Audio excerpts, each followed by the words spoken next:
মৰিগাঁৱৰ বৰঙাবাৰী সমবায় সমিতিৰ নিৰ্বাচনত জালিয়াতিৰ অভিযোগ তুলি জিলা আয়ুক্তক অভিযোগ দাখিল এজন প্ৰাৰ্থীৰ। অভিযোগ অনুসৰি বাবুল বৰদলৈ নামৰ সদস্য পদৰ প্ৰাৰ্থীজনৰ অজ্ঞাতে মনোনয়ন পত্ৰ উঠাই লৈছে বিষ্ণু বৰদলৈৰ লগতে প্ৰাক্তন সভাপতি ইন্দ্ৰেশ্বৰ বৰাই। বৰঙাবাৰী সমবায় সমিতি নিৰ্বাচনৰ বাবে 20 ডিচেম্বৰত মনোনয়ন পত্ৰ দাখিল কৰিছিল 28জন প্ৰাৰ্থীয়ে। ইয়াৰ পিছতেই 22 ডিচেম্বৰত 12জন সদস্যই উঠাই লৈছিল মনোনয়ন পত্ৰ। বাকী থকা 16জন সদস্য পদৰ প্ৰাৰ্থীৰ ভিতৰত বাবুল বৰদলৈ নামৰ ব্যক্তিজনৰ ভুৱা চহী কৰি মনোনয়ন পত্ৰ উঠাই লোৱাৰ লগতে উঠাই লৈছিল আমানত ধন। বাবুল বৰদলৈয়ে জিলা আয়ুক্ত, স্থানীয় বিধায়ক আৰু সমবায় পঞ্জীয়ক কাৰ্যালয়ত অভিযোগ দাখিল কৰাৰ লগতে মৰিগাঁও আদালতত এটা গোচৰ ৰুজু কৰিছে। ইয়াৰ পিছতেই ব্যক্তিজনক মেনেজ কৰিবলৈ উঠি পৰি লগাৰ অভিযোগ প্ৰাক্তন সভাপতি ইন্দ্ৰেশ্বৰ বৰাৰ বিৰুদ্ধে। কি হৈছিল মানে আমাৰ বৰঙাবাৰী সমবায় সমিতিখন যিহেতু আমি 10টা বছৰ মই আছিলোঁ আমাৰ ইন্দ্ৰেশ্বৰ বৰাৰ লগত, আৰু সেইদিনাখন 20 তাৰিখ আছিল। এই 20 তাৰিখৰ দিনাখন আমাৰ নমিনেশ্যন আছিল। নমিনেশ্যনৰ দিনাখন আমি সুন্দৰভাৱে 15জনে আমি নমিনেশ্যন দিছোঁ। যদি ঐক্যমঞ্চ, এইটো আমাৰ আগৰ পৰাই আছিলে ঐক্যমঞ্চৰ তৰফৰ পৰা আমি দিছিলোঁ 15জন। আৰু সেইদিনাখনে যি অফিচাৰ আছিলে, অবজাৰ্ভাৰ বা যিসকল অফিচাৰ আহিছিলে, আমাৰ মনোনীত গোটেই 15খনো সুন্দৰ মানে হৈছে, কাৰো ভুল নাই বুলি আমাক গৃহীত কৰিলে। মই সেইদিনাখনৰ পৰা আহি ঘৰৰ পালোঁ, ইটো সিটো কৰি আছিলোঁ। হঠাতে 22 তাৰিখ প্ৰায় 2:30মান বজাত মোক হঠাতে ফোন কৰিলে। মই আছিলোঁ আমাৰ মিতিৰৰ ঘৰত, মানে প্ৰায় 30-35 কিলোমিটাৰ দূৰত। তেখেতে মোক ফোন কৰিছে যে আমাৰ এখন সমিতি আছিলে সেই ঐক্য মঞ্চৰ, সেই সমিতিখন তাত এখন বৈঠক বহিছিলে। মোক ক'লে বোলে আমি বৈঠক বহি আছোঁ আৰু আমি এতিয়া উঠাই লোৱাৰ ব্যৱস্থা এটা কৰিছোঁ আৰু বুজাৰ পৰা এটা চিন্তা কৰিছোঁ। কেনেধৰণে মোক কৈছে, আমি 15জনৰ 5জন বহুৱাব লাগে আৰু 5জন বিৰোধী দলৰ পৰা আমি ল'ব লাগে। এইটো বিষয়টো বৰ তৎক্ষণাতে ক'লে। মইতো তেতিয়া যাব পৰা সময়েই নহয়, মানে এতিয়া মই কি ক'ম। তাৰপিছত কৈছে, আপুনি এটা কাম কৰক, আমি 5জনক, এইটো 4জন উঠোৱা হ'ল, অতুল মেধিকো উঠোৱা হ'ল, ৰামনাথ কাকতিকো উঠোৱা হ'ল। আপুনি পুৰণা মানুহ হিচাপে আপুনিও বহি যোৱাটো ভাল পাব। এইটো কেনেকুৱা কৈছে।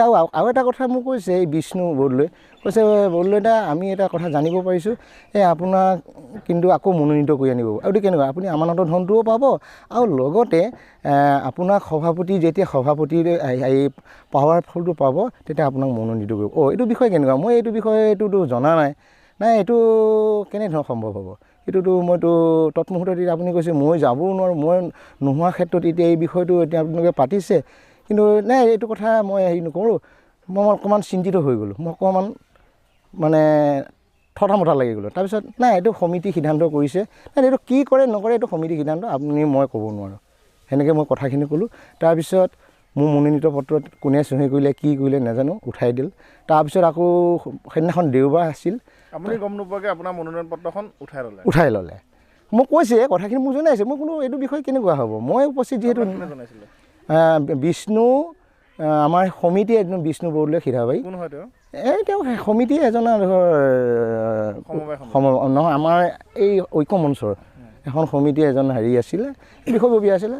আমি বোলে সমিতি সিদ্ধান্ত কৰিছোঁ, আমি ইতিপূৰ্বে 4জনক বহালোঁ, আপুনিও বহি যাওক বৰদলৈ দা, এনেকৈ মোক বিষ্ণুৱে কৈছে। মই বোলো বিষয়টো আপুনি কৈছে সঁচা, মই এতিয়াতো এই বিষয়টো ভালকৈ নাজানো, আৰু এইটো কেনেকুৱা ধৰণৰ হ'ব মোক আকৌ মনোনীত কৰি অনাটো, আৰু আপুনি আমানতৰ ধনটোও পাব আৰু আপোনাক সেই সভাপতি পদত হোৱাৰ পিছত মনোনীত কৰি দিব। এই বিষয়টো মই নাজানো, আৰু কি সিদ্ধান্ত কৰে এইটো কমিটি সিদ্ধান্ত হ'ব, মইতো ক'ব নোৱাৰোঁ।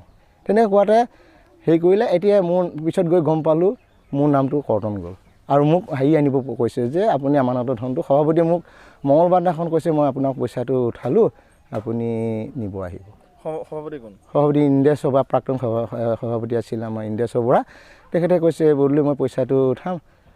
তেতিয়া মই কৈছোঁ, আপুনি পইচাটো উঠাব, কি কৰক, মই নাযাওঁ পইচা উঠাব। কাৰ্যটো কোনে সংগঠিত কৰিছে বুলি? এই কাৰ্য সংগঠিত মানে এতিয়া যিটো দেখিছোঁ, প্ৰাক্তন সভাপতি আছে আৰু লগত সেই সমিতিৰ বিষ্ণু বৰদলৈ আছিল, এই সকলোৱে জালিয়াতি কৰিলে আৰু মই জনাত আৰু উঠাই ল'লে। এতিয়া চহী কোনে কৈছে এই বিষয়ে আজি এতিয়াও মই নাজানো, মই চহী কৰা নাই আৰু কোনো উপস্থিতেই নাই তাত। এতিয়া গোচৰ হিচাপে এতিয়া তৎকালীন মই এতিয়া গোচৰ এটা দিছোঁ।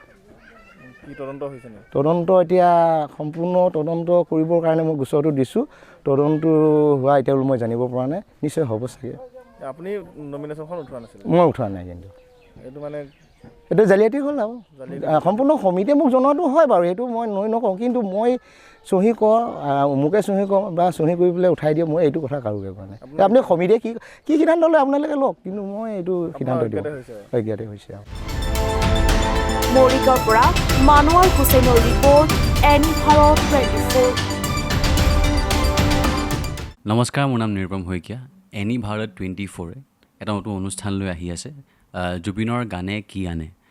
তাৰ অডিশ্যনসমূহ অসমৰ প্ৰত্যেকটো ডিষ্ট্ৰিক্টত হ'ব আৰু এটা ৰিয়েলিটি শ্ব' হয়। আপোনালোকে দিয়া ফোন নম্বৰ যোগাযোগ কৰিব পাৰে আৰু আপোনালোকৰ ওচৰলৈ এনেও গৈ আছে তেওঁলোক, আৰু আশাবাদী যে আপোনালোকে এই অনুষ্ঠানটোত ভাগ ল'ব, আৰু আশা থাকিল যে আমি খুব সুন্দৰ সুন্দৰ গায়ক দেখিবলৈ পাম। ধন্যবাদ।